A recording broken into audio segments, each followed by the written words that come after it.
Hello viewers, আসসালামু আলাইকুম। Unlock English with Suman YouTube চ্যানেলে আপনাদের সকলকে স্বাগত জানাচ্ছি। আশা করি আপনারা ভালোই আছেন। তো আমি আজকে আপনাদের সামনে দুটি ইম্পর্টেন্ট এক্সপ্রেশন ইউজ টু এবং বি ইউজ টু এর সঠিক ব্যবহার নিয়ে হাজির হয়েছি। তো ইউজ টু এবং বি ইউজ টু এটা নিয়ে আমরা অনেক সময় রাইট ফর্ম ভার্বে আটকে যাই, অনেক সময় আমরা কমপ্লিটিং সেন্টেন্সে আটকে যাই। আবার বিশেষ করে আপনি যদি ইন্টারমিডিয়েট ইংলিশ সেকেন্ড পার্টের কোশ্চেন সলভ করতে যান, সেখানে দেখবেন অনেক সময় কোশ্চেন নাম্বার 3-তে স্পেশাল ফ্রেজে ইউজ টু এবং বি ইউজ টু নিয়ে ঝামেলা করা থাকে, বা দেখা গেছে পরপর দুটো সেন্টেন্স, একটাতে হবে ইউজ টু আর একটাতে হবে বি ইউজ টু। এখন প্রশ্ন হচ্ছে গিয়া আমরা কোথায় ইউজ টু এবং কোথায় বি ইউজ টু ইউজ করব, এটাই আজকে আমরা দেখব। তো চলুন আমরা একটু জেনে নেই। দেখেন, ইউজ টু এটা হলো একটা সেমি মডেল। এটার বাংলা হচ্ছে সাধারণত কোনো ভার্ব ক্রিয়া শেষে ত, তে, তাম, তেন থাকে। এটা অনেকটা প্রাচীনকালের মতো বলে ফেললাম আমি।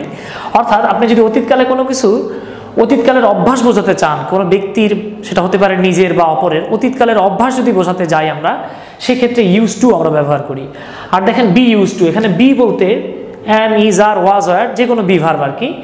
এম, ইজ, আর, ওয়াজ, আর যে কোনো বি ভার্ব, তারপরে হবে ইউজ টু। অর্থাৎ am use to, is use to, are use to, was use to, were use to, যে কোনো একটা কিছু থাকবে। এটার বাংলা হচ্ছে কেউ কোনো কিছু করতে অভ্যস্ত। ধরেন আপনি বললেন আমি চা খেতে অভ্যস্ত, বা আপনি বললেন যে আমি চা পান করতে অভ্যস্ত। ধরেন আপনি বললেন আমার ছোট ভাই গল্পের বই পড়তে অভ্যস্ত। ধরেন আপনি বলতেছেন আমার বাবা প্রতিদিন হাঁটতে অভ্যস্ত। এরকম কেউ কোনো কিছু করতে অভ্যস্ত যদি বোঝাই, সেটা হতে পারে প্রেজেন্টে, হতে পারে পাস্টে, সেক্ষেত্রে আমরা বি ইউজ টু লিখি।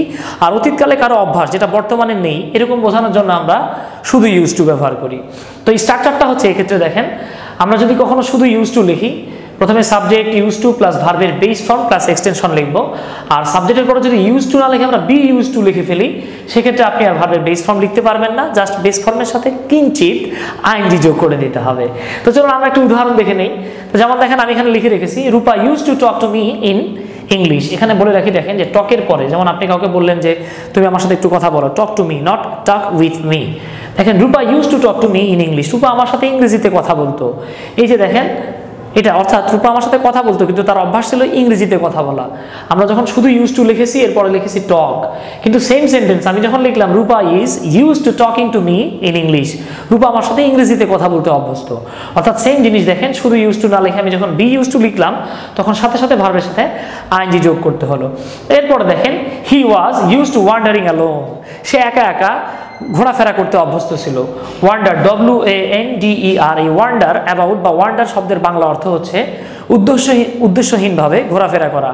আপনারা উইলিয়াম ওয়ার্ডসওয়ার্থের একটা কবিতা পড়েছেন, I wandered lonely as a cloud. যাই হোক, ওইদিকে আমরা যাচ্ছি না। এবার দেখেন ডি নাম্বার অপশনে চলে আসলাম।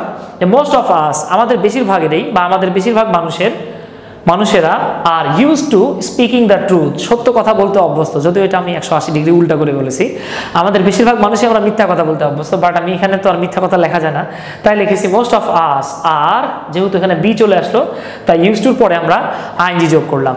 তো ভিউয়ার্স, আশা করি ইউজ টু এবং বি ইউজ টুর ব্যবহার নিয়ে আপনার মধ্যে আর কোনো দোটানা বা কোনো সমস্যা থাকবে না। তো লাইক, কমেন্ট, শেয়ার এবং সাবস্ক্রাইব করে আমাদের পাশে থাকবেন। সে পর্যন্ত আল্লাহ হাফেজ।